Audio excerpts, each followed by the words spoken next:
I've never had the confidence to go up to a guy that I found attractive while out and flirt with him. I'm just too afraid of the rejection and having my self-sabotaging thoughts confirmed, namely that I won't be his type. That's why I've always defaulted to meeting guys online, because to me, being ignored or being told it's not a match feels a lot better than being turned down to my face, even though the exact same thing is occurring. What really confounds me though is that I've had enough experiences meeting up with guys from online who I wouldn't normally think would find me attractive, but clearly they did, so I should be more confident. A perfect example of this happened exactly 10 years ago today when I matched with this guy named Demos in Athens, Greece, and went on to hang out with him, which I talk about in my book, Losing the May, a cancer caregiving memoir, in the moments I included for December 11th.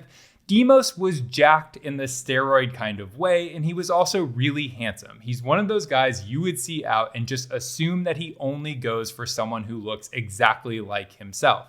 Meanwhile, I've always been really tall and skinny. At this point, I was just starting to work out, but I wasn't bulking at all. So I was just really lean and had very little muscle mass. When we went to FaceTime before meeting up, we were both shirtless and his pecs were bulging and beautiful. Meanwhile, I was flat as a board, and I thought that after I hung up, he was going to cancel on me, but he didn't. And I went over to his place and we had a really good time. In addition to being incredibly hot, he was also really affectionate and sweet, and Jesus Christ, he had a lot of stamina.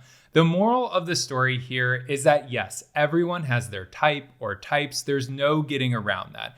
But you may be someone's type even if you don't think it's within the realm of possibility. So shoot your shot. What's the worst thing that can happen? You get rejected or turned down, but that's the same outcome if you don't even try. And yes, you are dealing with the rejection and that really sucks, but I hear that that gets easier over time as your skin gets thicker. So you might as well just give it a shot. And yes, this advice is just as much for me as it is for you, because I still really struggle with my confidence, but we can learn and grow together.